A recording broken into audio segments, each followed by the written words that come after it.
कल यह नियम इतना आसान है कि हमारे मुश्किल शब्दों में उलझकर इसे समझना और भी मुश्किल होगा। बस तुम्हारे लिए ज़रूरी यह है कि इन 30 दिनों के दौरान तुम्हें सामने एक स्पष्ट लक्ष्य हो और उसे पूरा करने का विश्वास भी तुम्हें सदृढ़ निश्चय हो। किसी भी काम से जुड़े हो, लेकिन इन 30 दिनों के दौरान अपना सर्वश्रेष्ठ प्रदर्शन करो, कुछ इस तरीके से जैसा तुमने आज से पहले कभी न तय किया हो। किसी बात की ही आज से ही किसकी शुरुआत करो। याद रखो कि तुम्हारे पास खोने के लिए कुछ भी नहीं है, लेकिन पाने के लिए बहुत कुछ है। यानी कि एक बिल्कुल नया जीवन जो तुम्हारा स्वागत करने के लिए तैयार खड़ा है। दोस्तों, आपने आज की इस वीडियो से क्या सीखा, मुझे आप कमेंट करके अवश्य बताना। इसी के साथ में उम्मीद है कि आप आज की वीडियो को पसंद करोगे। इस वीडियो को उस इंसान को शेयर करो जिससे यह कहानी सुनने की ज़्यादा ज़रूरत है। प्राचीन समय की बात है। किसी नगर में रामू नाम का एक युवक रहता था। पैसे से रामू एक किसान था और कुछ एकड़ जमीन ही उसकी कुल संपत्ति थी। उसके जीवन में जमीन पर जो फसल उगती थी, उससे उसके परिवार का गुजर बसर होता था। जिस साल फसल अच्छी हो जाती थी, वह साल रामू के लिए खुशी का साल होता था। लेकिन जिस साल फसल अच्छी नहीं होती थी, उस साल उसके परिवार को बड़ी ही दिक्कतों का सामना करना पड़ता था। समय अपनी रफ्तार से आगे बढ़ रहा था और चंद्र अपनी जमीन पर पैदावार बढ़ाने के लिए हर संभव प्रयास करता रहता था। लेकिन रामू का एक पड़ोसी था। उसके पास कुछ गाय और गायों के लिए कुछ बछड़े थे। उसका पड़ोसी पैसे से एक ग्वाला था। अपनी गायों का दूध घर घर बेचकर अपना गुजारा बसर किया करता था। लेकिन उसकी एक समस्या थी कि वह गायों से दूध तो निकालना चाहता था, लेकिन जब बात उनको खिलाने पिलाने की आती थी तो वह अपनी गायों को खुला छोड़ देता था, क्योंकि उसे पता था कि गाय दूसरों के खेतों में जाकर अपना पेट भर के वापस इसके पास ही आएंगी। उसका काम सिर्फ गायों से दूध निकालना था।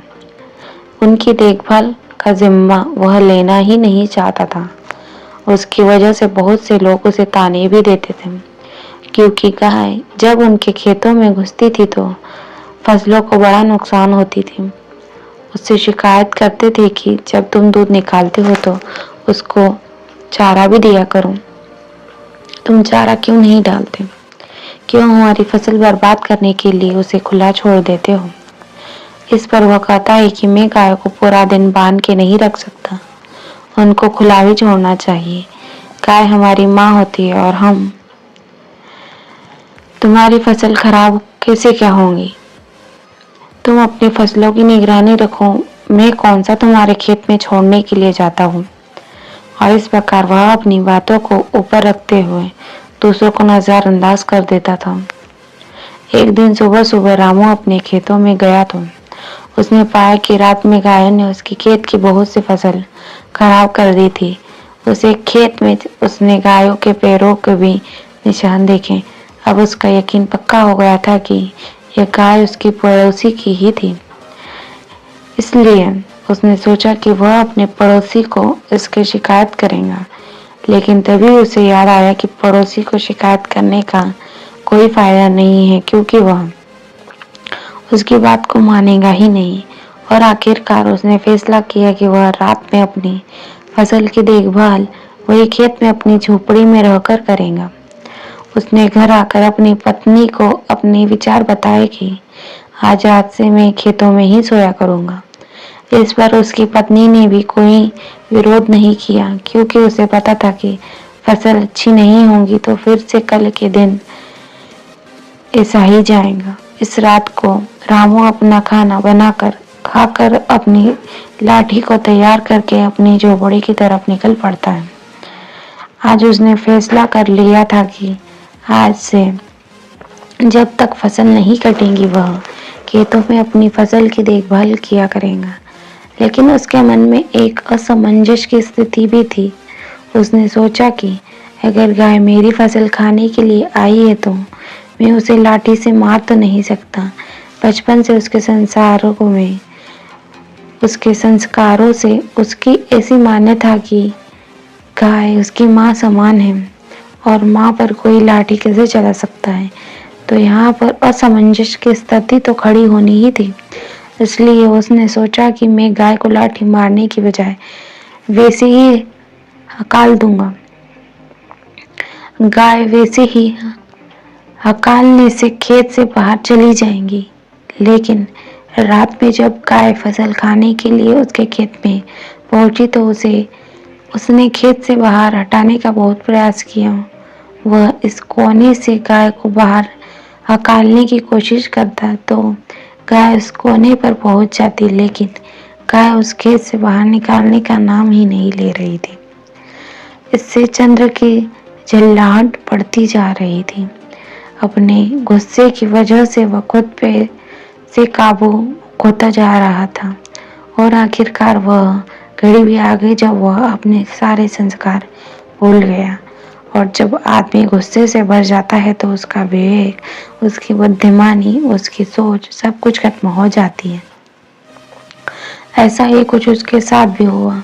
वह भूल चुका था कि उसके संस्कार क्या है और आखिरकार उसने लाठी उठाकर उस गाय को पीटना शुरू ही कर दिया।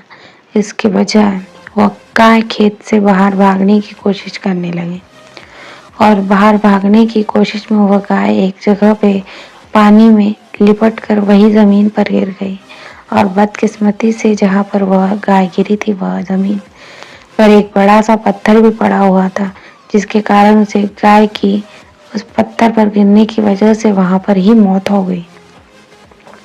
यह घटना होने के बाद रामू का गुस्सा एकदम ठंडा हो गया और उसको एहसास हुआ कि उसने कितनी बड़ी गलती कर दी।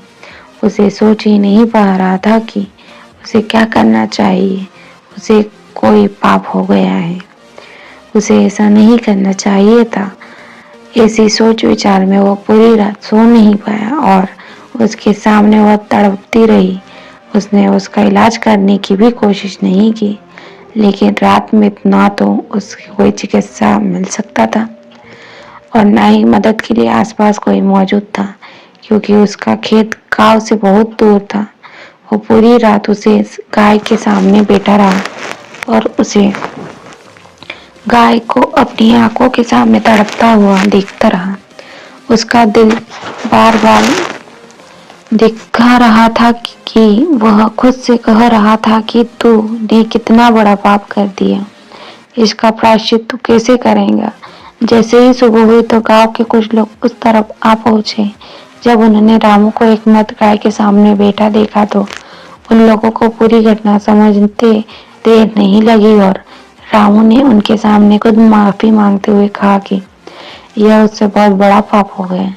इसके बाद गांव में एक पंचायत रखी गई और जिस ग्वाले की वो गाय थी, यानी चंद्र के पड़ोसी, उसने पंचायत से न्याय की मांग की। यहाँ पर पंचायत को फैसला करने में कुछ ज्यादा तकलीफ नहीं हुई, क्योंकि रामू खुद यहाँ पर अपने आप को दोषी मान बैठा हुआ था। पंचायत में फैसला सुनाया कि जब तक रामू अपने इस पाप को धो नहीं लेता तब तक वह इस गांव में वापस नहीं आ सकता। इस पर रामू ने पंचायत से पूछा कि अब वह अपनी इस पाप को किस तरह से धो सकता है। तो पंचायत ने बताया कि तुम 4 धाम की यात्रा करके आओ, उसके बाद तुम्हारे पाप धुल जाएंगे। लेकिन अब भी रामू की आंखों के सामने गाय का तड़पता हुआ चेहरा घूम रहा था और उसे लग रहा था कि 4 धाम जाने के बाद उसका यह पाप किस तरह धुल जाएगा। क्या उसे गाय की जिंदगी वापस मिल जाएगी? क्या उसको वह दर्द मेरी आंखों के सामने से हट जाएगा?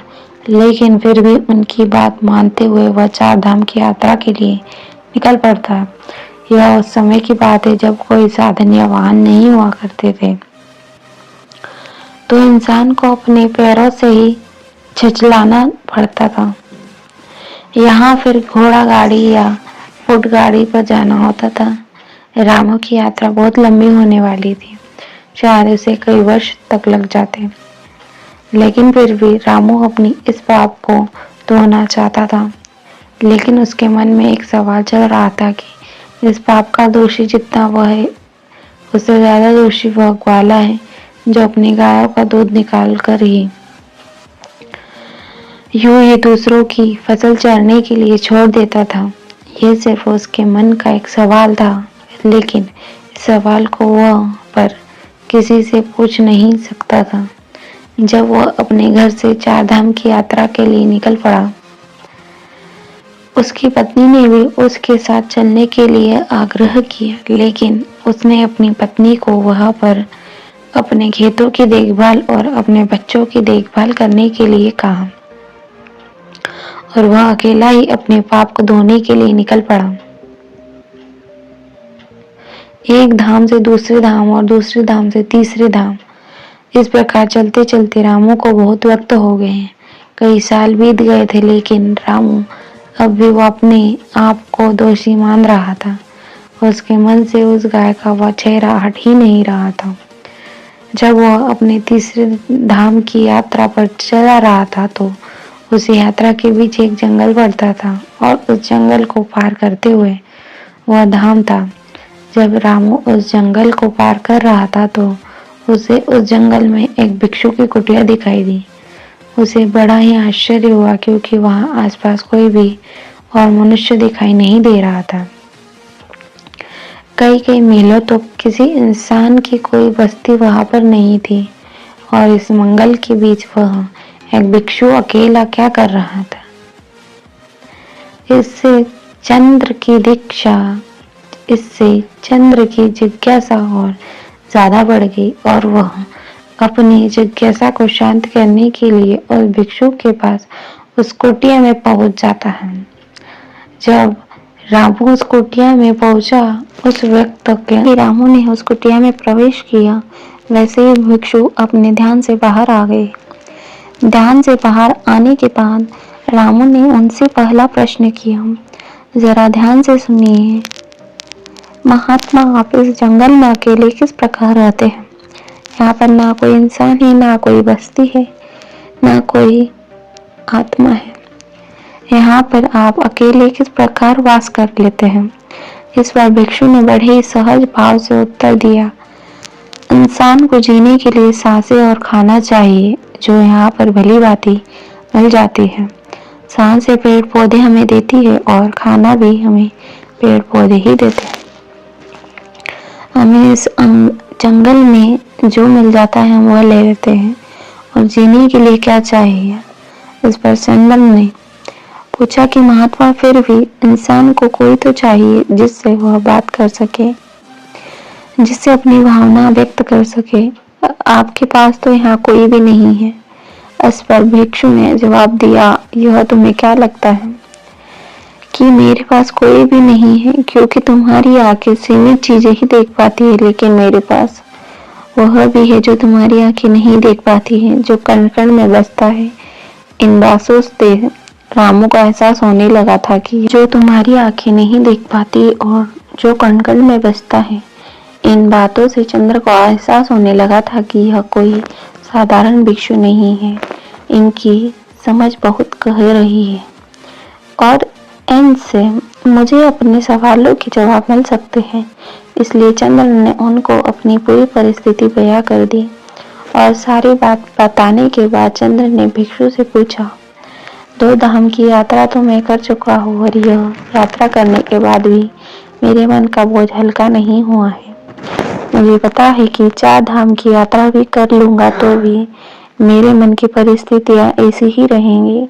कृपा करके आप मेरे मार्गदर्शन कीजिए। मैं अपने इस पाप को किस तरह धो सकता हूँ, इस पाप से किस तरह मुक्ति पा सकता हूँ। यह सुनकर वह भिक्षु जोर जोर से हंसने लगा। इस बात पर इतना जोर जोर से ठहाके लगाकर हंसते हुए देख कर रामू भिक्षु से पूछता है कि महात्मा, इसमें हंसने की क्या बात है? आप इतनी जोर जोर से क्यों हंस रहे हैं? इस पर वह भिक्षु कहता है कि तुम उस पाप को धोने की बात कर रहे हो जो तुमने किया ही नहीं। तुम अंधकार में भटक गए हो, जो तुमने किया ही नहीं, कोई पाप नहीं है। वह तुम्हें लगता है कि पाप है, लेकिन वास्तविकता में वह पाप नहीं है। अच्छा ये बताओ, अगर तुम उस गाय को अपना पूरा खेत चरने के लिए छोड़ देते तो क्या वह सही होता? जरा सोचो। इस पर रामू कहता है कि नहीं महात्मा, तो बिल्कुल भी अच्छा नहीं होता, क्योंकि किसानी करना तो मेरा पेशा है, और अगर वह मेरे खेत की पूरी फसल खा जाती तो मैं अपना परिवार किस प्रकार चलाता, अपना गुजर बसर किस प्रकार करता। यह सुनकर उस भिक्षु ने कहा कि यही बात तुम समझ नहीं पा रहे हो। तुम्हारा सबसे बड़ा कर्तव्य यही था कि तुम अपनी फसल की रक्षा करो, वही तुम्हारा सबसे बड़ा कर्म था, और अपने कर्म को पूरा करने के लिए चाहे इंसान को कुछ भी करना पड़े, उसे करना ही चाहिए, और वही तुमने किया। एक उदाहरण देते हुए भिक्षु ने बताया कि जिस प्रकार श्री कृष्ण ने धर्म की रक्षा के लिए कौरवों से युद्ध करने के लिए अर्जुन को गीता का उपदेश दिया, और उसने युद्ध करने के लिए प्रेरित किया, क्योंकि वह उस व्यक्ति की प्राथमिकता थी। हमें ये जरूर देखना होगा कि हमारी प्राथमिकता क्या है, और उसी प्राथमिकता के आधार पर हमें अपने कर्म का चुनाव करना होता है। इसके बाद भिक्षु ने चंदा को समझाते हुए कहा कि जब तक तुम अपने आप को कर्ता समझते रहोगे, तब तुम अपने आप को कर्ता समझते रहोगे, यानी कि करने वाला, तब तक तुम्हें दुखी होना होगा।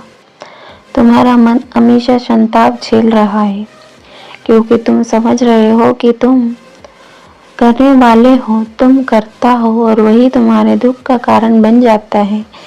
इस परिस्थिति में तुम्हें लग रहा है कि तुम्हारी वजह से वह गाय मारी गई है, क्योंकि तुम अपने आप को कर्ता समझ रहे हो, और यही तुम्हारे दुख का कारण है। लेकिन जब तुम अपने आप को सिर्फ क्रिया समझोगे, मरने वाला समझोगे, तब तुम्हें दुख नहीं होगा, क्योंकि वहां पर तुम कर्ता नहीं हो, वहां पर तुम क्रिया करने वाले हो। रचने वाला तो कोई और है। तुम इस नाटक में सिर्फ अभिनय कर रहे हो। अपना पात्र पूरा करो और यहाँ से चलते बनो। अपने आप को इस नाटक का निर्देशक कभी मत समझना, क्योंकि निर्देशक कोई और है। हम तो सिर्फ अभिनेता हैं जो अपना अभिनय कर रहे हैं, और इस अभिनय में जो पात्र हमें मिल रहा है उसको भली भांति पूरा करने का सबसे बड़ा कर्तव्य है। तुम्हें पात्र मिला है एक किसान का, इसलिए तुम अच्छे से किसानी करोगे तो ही तुम्हारा निर्देशक, यानी कि इस नाटक का निर्देशक खुश होगा। अगर तुम अपना अभिनय अच्छा नहीं करोगे तो उस निर्देशक को कभी अच्छा नहीं लगेगा, इसलिए तुमने कुछ गलत नहीं किया। तुम अपनी किसानी का पात्र बहुत अच्छे से निभा रहे थे, लेकिन वह कहते हैं ना कि संशय आत्मविश्वास अति, यानी कि जिस मन में शक पैदा हो जाता है, आत्मा में संशय पैदा हो जाता है, वह अपने विनाश का और पहुंच ही जाता है, वह खुद का विनाश कर ही लेता है। और यदि तुमने किया, तुम्हारे मन में उत्पन्न हो गई कि किसानी करूँ या मैं उस गाय के प्रति अपना कर्तव्य निभाऊंगा, वह बहुत गहरा था। जरा ध्यान से सुनिए। रामू ने पूछा कि महात्मा, जो कर्म हम करते हैं हमें उसका फल किस प्रकार मिलता है? अगर मैंने कुछ गलत किया है कि नहीं, तो मैं यहाँ पर प्रायश्चित क्यों भोग रहा हूँ? और अगर मैंने अपना कर्तव्य निभाया, अगर मैंने अपना कर्म पूरा किया है, तो मैं यहाँ पर दुख क्यों झेल रहा हूँ? मेरा मन इतनी पीड़ा में क्यों भर रहा है? इस पर बौद्ध भिक्षु ने उसे समझाते हुए कहा कि जब तुम जमीन में कोई बीज डालते हो फसल उगाने के लिए, तो तुम्हें कैसा पता चलता है कि तुम्हारी फसल कौन सा फसल देंगी? यह सुनकर रामू ने जवाब दिया कि महात्मा, यह तो बीज डालने के कई महीनों के बाद ही पता चलता है यह फसल कौन सा फल देने वाली है। जब तक हमें यह पता नहीं चलेगा कि यह बीज किस पेड़ का है, तब तक हमें कैसे पता चलेगा कि पेड़ कौन सा फल देने वाला है। यह सुनकर भिक्षु मुस्कुराते हुए कहने लगा कि जिस प्रकार बीज को जमीन में डालने पर पता चलता है कि कौन सा फल देगा, उसी प्रकार कर्म करते हुए हमें यह पता नहीं होता कि कर्म का फल हमें किस प्रकार मिलेगा। उस कर्म का फल मिलने से कुछ देरी हो जाए, लेकिन उस कर्म का फल मिलता जरूर है। इसलिए इंसान में इतना संयम नहीं रहता, वह इतनी दूरदृष्टि नहीं रखता थे, वह इतना सोच ही नहीं पाता। उसे तो अपने कर्मों का फल तत्क्षण चाहिए होता है। वह तो यह चाहता है कि जैसे ही मैं अपना कर्म करूं वैसे ही मुझे अपना फल मिल जाए, लेकिन ऐसा जिंदगी में किसी पैमाने पर नहीं होता है।